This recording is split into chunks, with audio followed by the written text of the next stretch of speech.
Okay, let's unpack this. Today, we're diving deep into something fascinating, maybe a little bit frustrating too, that we see a lot, especially with really successful women. Right. We're looking at our sort of ideal client. She's, a real force in her career, like absolutely crushing it professionally, building businesses, leading teams, the whole thing. Shattering glass ceilings. Totally. But what's so interesting and honestly kind of baffling for her is this disconnect she finds in her personal life, especially, around love and partnership. It's a classic story, isn't it? Professional highs meeting these, unexpected personal lows, or maybe just stagnation. Yeah, stagnation's a good word. And what's really fascinating here, and it's a pattern we see over and over, is how often that amazing professional success doesn't just automatically, translate into personal fulfillment, especially in relationships. So we're going to explore Maya's specific struggles. We'll dig into how she navigates her own power, how she finds real purpose in connections, like beyond just ticking boxes, and ultimately how she can build those deeply satisfying partnerships, the kind that really meet her. And it's not just about finding any partner, right? It's about the right partnership for someone like her. Exactly. Someone who gets her, who can handle her power. Okay, and then this is the exciting part. We'll reveal a method that's actually designed to bridge that gap.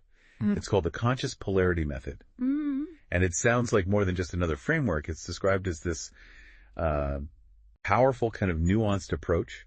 It promises to help women like Maya get those fulfilling relationships, the ones that feel really reciprocal, passionate. Without compromise. Exactly. Without having to sacrifice their strength or their edge or, who they fundamentally are. It's about integration.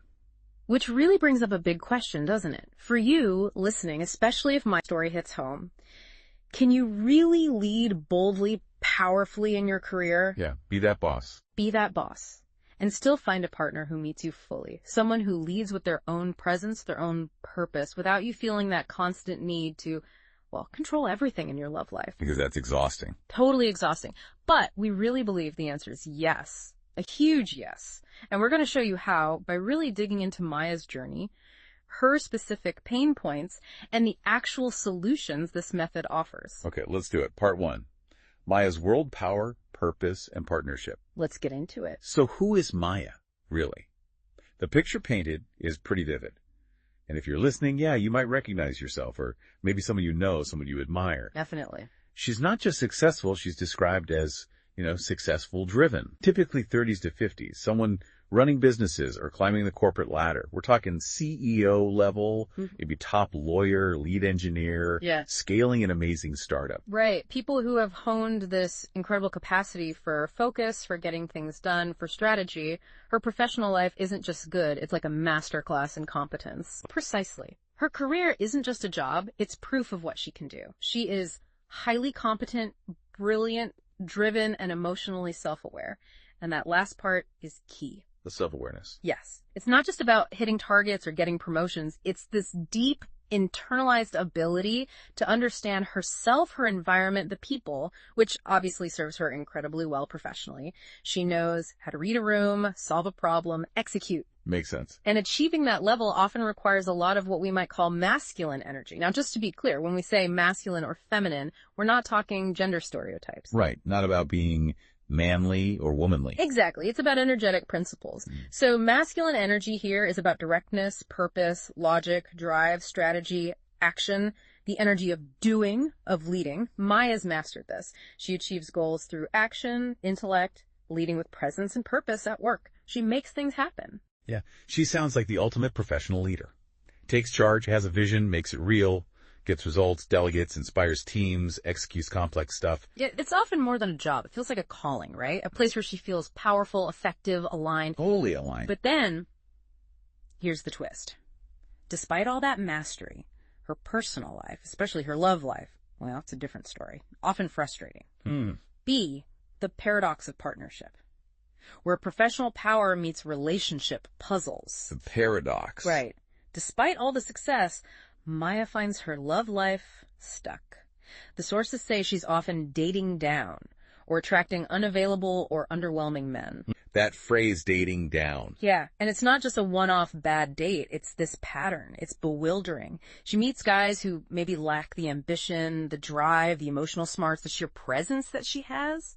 And that she expects, frankly. Which is totally understandable. Right. She's putting herself out there. She's vibrant, successful, got it going on, but the connections feel less than what she knows she deserves. And this is such a critical disconnect. It's exhausting for her. A woman like Maya, so competent, so high achieving, she naturally expects a high standard in partnership too. Of course. She's not looking for a project or someone to complete her. She wants someone who can meet her.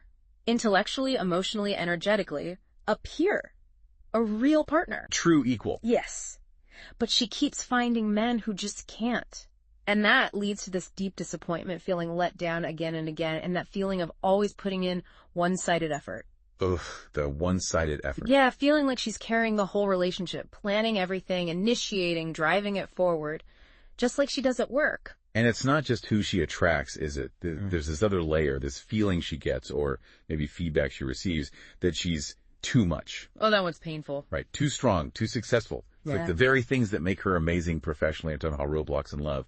She hears you're intimidating or sees men kind of shrink away. And she starts wondering, is it me? Yeah, am I the problem? Am I scaring them off just by being me? Do I have to dim my light? It's heartbreaking conflict. It really is, and it's so common, this masculine overdrive, that focus, planning, leading, the constant doing it serves her so well in business, her superpower, right? Mm-hmm. But if she unconsciously brings that same energy into romance, always planning the dates, always initiating the deep talks, maybe jumping in to solve his problem. Like she would with a team member. Exactly. She inadvertently signals, no problem here for you to solve, no space for you to lead, your input isn't needed. Yeah. It can subtly push away a man's natural desire to step up, to pursue in that romantic context. Yeah. He might feel redundant. Not needed. Yeah. And that prevents that balance dynamic, that polarity, from really forming. The sources say that polarity feels flat or fragile. It's not a dance, it's her doing a solo. And she ends up feeling like she's working too hard in love, just like at work, which completely kills the vibe, the organic flow. Okay, so what she wants. It's specific, it's nuanced. She's craving masculine polarity without sacrificing power. That's the core of it. It's not about giving up who she is, not dimming the light, not pretending to be less smart or successful just to make someone else comfortable. She doesn't want to dim herself or drop her edge. Those things are her. They're part of her success, her joy. Absolutely. She values her strength, her mind, her leadership. What she wants is a partner who genuinely appreciates that, who isn't intimidated, but actually drawn to her power. Drawn to it, not scared by it. Exactly. Someone who can meet it with his own strong, grounded, masculine presence. She wants that harmonious dance, not a constant battle for control or feeling like she's pulling all the weight. A dance, not a struggle. Makes sense. Yeah. She wants a relationship where that polarity feels electric, you know? Deeply connected, not flat, not fragile. She's tired of the emotionally unavailable guys, the poor communication, those connections that feel like cheap imitations. Leaving her feeling alone even when she's with someone. Precisely. And this isn't about faking femininity, not about playing some role that feels off. It's about finding an authentic connection with a man who can hold her power, who sees her strength as compelling, beautiful, not a threat. Someone who doesn't shrink from it. Right. She wants real connection, not a script. She wants a man who leads with presence and purpose. Someone with that confident, grounded energy who meets her on her level, can offer direction, stability, create that dynamic partnership where she feels seen and cherished, not just tolerated. But actually desired for her strength. Exactly. Someone who complements it with his own. See, the deeper craving. Purpose beyond achievement. Beyond just the dating frustration. Yeah, there's something deeper going on for Maya. It's not just about finding a partner. It's about the right kind of connection. One that brings real meaning, alignment, fulfillment into her life. She's achieved so much professionally. The accolades, the money, the respect. Right. But she knows there's another dimension of fulfillment, maybe sense of purpose, that's missing. And it seems tied to relationships, to her sense of self beyond just the career wins, something more soulful. Yeah, her desire goes beyond the surface. It's for real connection. First, with herself, she's already self-aware, right? But also, crucially, with a man who leads with presence and purpose.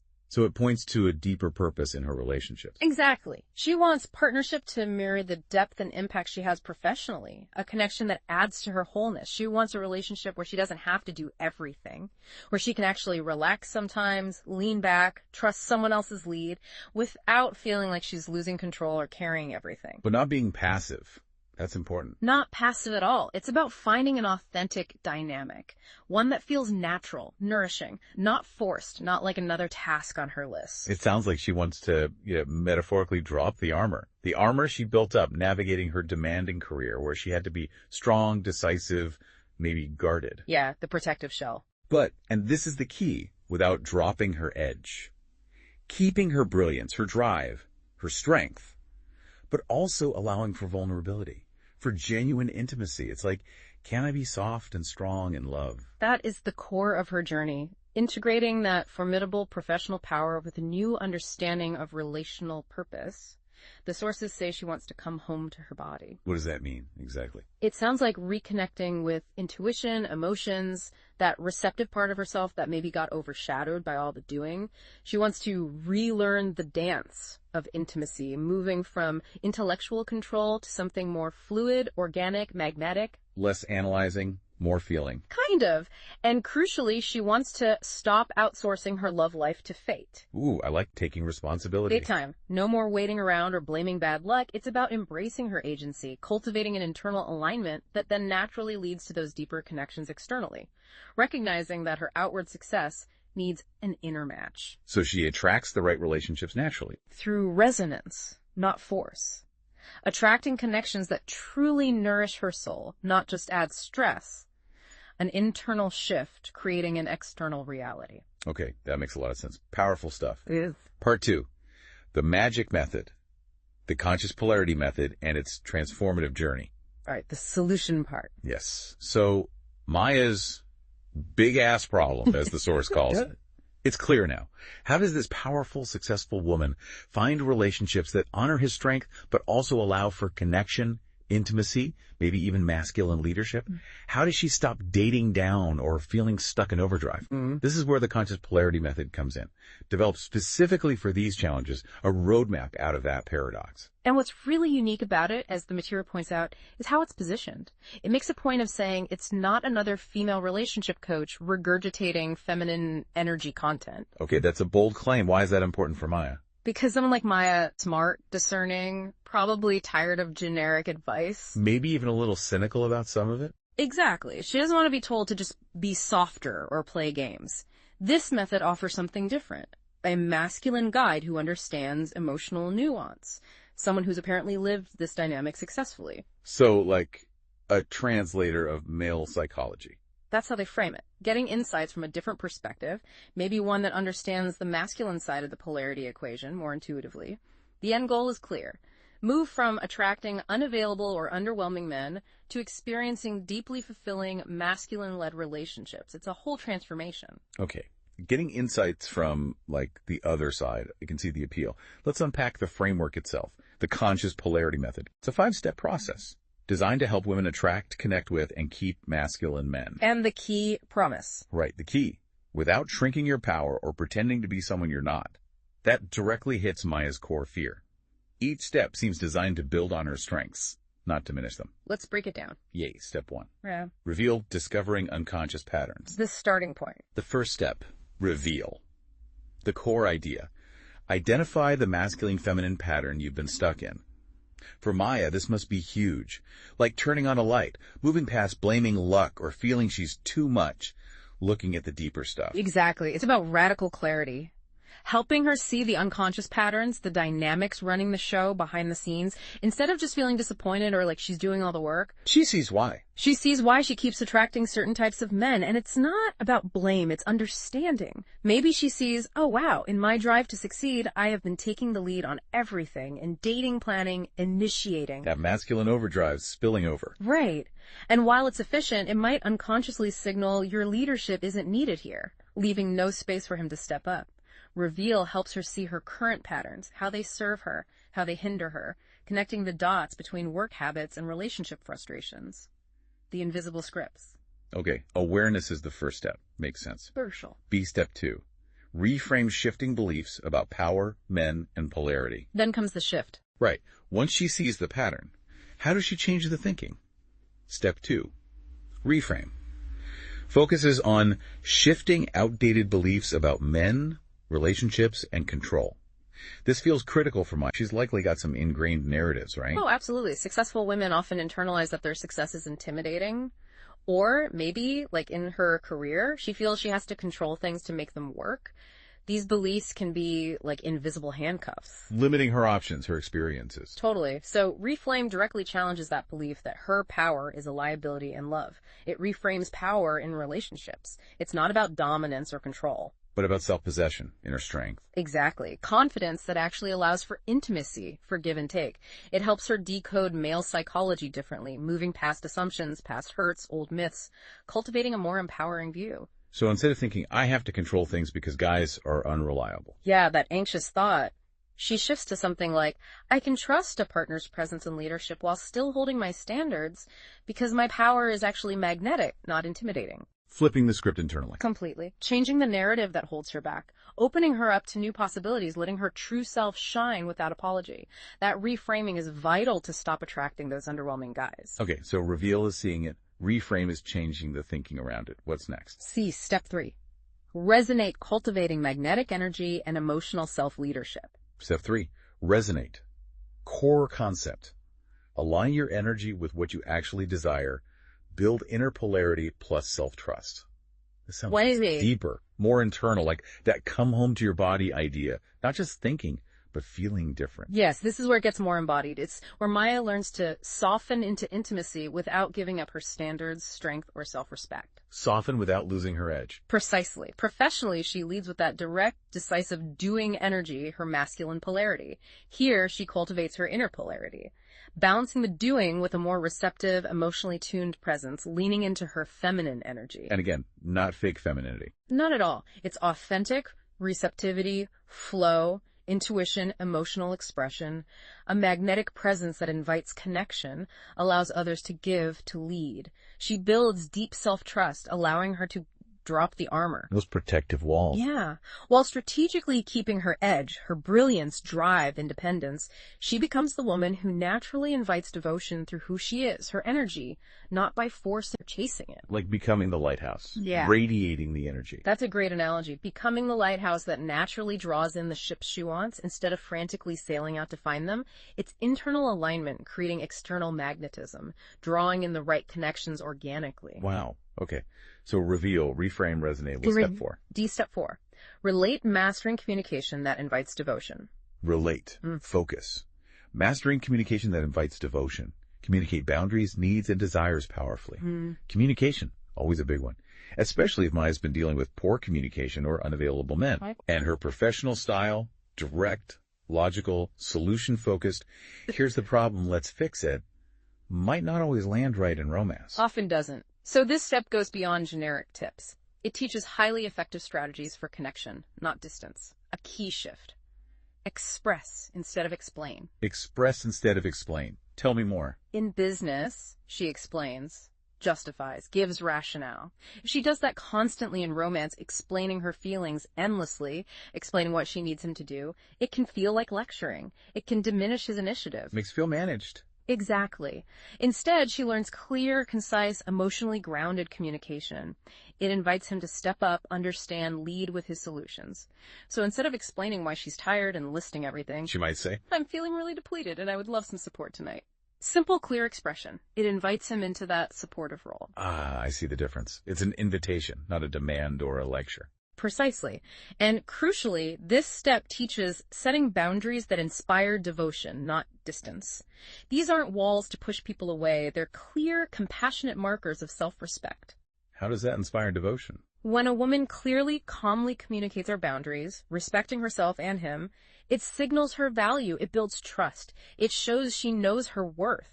And that, ironically, is incredibly attractive to a man who values integrity. She learns to state her needs and desires in a way that truly lands, creating partnership, understanding, moving from being the explainer to the inviter. Powerful shift in communication style. Okay, the final step. E, step 5. Receive, embodying feminine receptivity without losing standards. Step 5. Receive. Core concept. Become the version of you who attracts and sustains devotion. Practice devotion, surrender, magnetism, and action. Embody feminine receptivity without losing your standards. Sounds like the culmination. Bringing it all home. Solving the big-ass problem. It really is the ultimate integration. For Maya, this is where it all comes together. Her professional power, her deep desire for partnership. It's about learning to be the prize. The prize. Yeah, allowing herself to be chosen, pursued, rather than always chasing, initiating, working for love, feeling deeply held without having to control every moment. Imagine the relief for her. Huge relief. Yeah. But it's not passive, right? Not at all. It's active receptivity, a conscious choice. Allowing a masculine partner to step forward, lead, give, provide, while she firmly holds her standards, her self-respect. It's the art of inviting and sustaining genuine devotion, leaning back into trust. Can you give an example? Sure. Instead of Maya feeling she has to plan every single date, maybe she expresses, I'd love a fun evening out sometime. And then she consciously steps back, trusts, and receives his initiative when he plans something thoughtful. She allows him the space to lead. Yes. And that act of receiving, rooted in her self-worth, her trust, it's incredibly powerful. It lets him feel needed, step into his role, experience the joy of giving to a woman he values. This step solidifies her ability to create and keep those deep reciprocal connections, allowing her to be both powerful and pursued. Powerful and pursued. Love that. It means her career success and her relationship fulfillment finally align. She can lead boldly everywhere. Boardroom success mirrored by connection at home. Part 3. The clear value proposition and broader implications. Bringing it all together. A. The unique value proposition for Maya.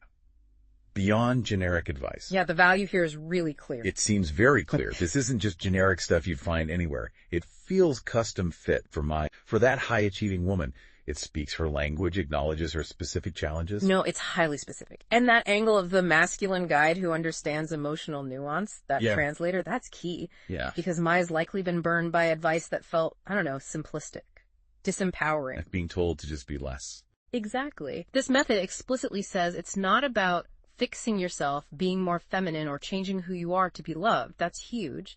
Instead, it's about coming home to your body, that reconnection piece, relearning the dance, finding that polarity flow, and taking self-responsibility for her love life, moving away from blame. It's about inner alignment, creating outer results. Yeah. Respecting her power while guiding her to connect differently. Perfectly put.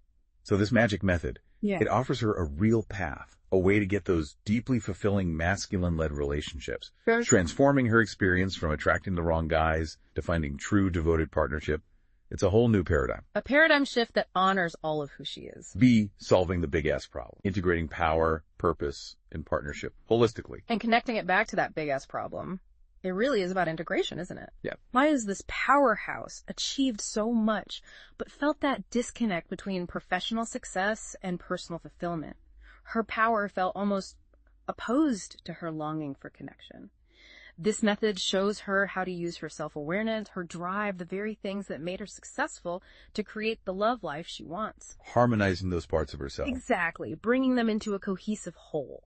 So she gets that holistic balance, where work success doesn't mean sacrificing personal happiness, where she can have it all, authentically, powerful in the boardroom, cherished at home. That's the goal. And the focus on inner alignment, emotional self-leadership, it speaks to her deeper purpose. It goes beyond just get a partner. It's about cultivating a deep self-relationship first, which then radiates out. It lets her drop the armor without dropping her edge. Marrying her power with receptivity. Yes, not compromising, but expanding, becoming more of who she is, integrating all facets, so love mirrors her magnificence. So what's the bottom line for Maya, for the listeners relating to this? What's the transformation? It means she gets the tools, the insights, the framework to navigate that complex interplay. Her power, her purpose, her partnerships, the value proposition is crystal. A path to love that truly matches her. Energetically, emotionally, spiritually. It empowers her to lead boldly in all areas. Work success, heart fulfillment, a life that feels whole, vibrant, aligned. Outro. Wow, we've covered a lot. We really did. We took that deep dive today into Maya's world, this powerful, successful woman navigating power, purpose, partnership. We looked at her struggles, the dating down, the masculine overdrive, that deep yearning for connection that honors her strength. And we saw how the conscious polarity method, with those 5 steps, reveal, reframe, resonate, relate, receive, offers a clear roadmap out. a way to integrate her strength with deep connection, devotion, without losing her edge, her essence. It's such a powerful reminder, isn't it? True success isn't just the career wins, as amazing as they are. It's cultivating a life where everything love, intimacy, purpose aligns with our deepest desires. That truly rich, balanced existence. Absolutely. Which leaves a question for you, listening, as you think about Maya's journey. What hidden patterns might you be ready to reveal? What beliefs are you ready to courageously reframe? To invite the kind of love, the kind of partnership that truly matches your power, your purpose. Yeah. What small shift could you maybe start thinking about today? Something to reflect on. Definitely something profound to mull over as you continue your own journey. Until next time, keep diving deep into what makes your life truly shine.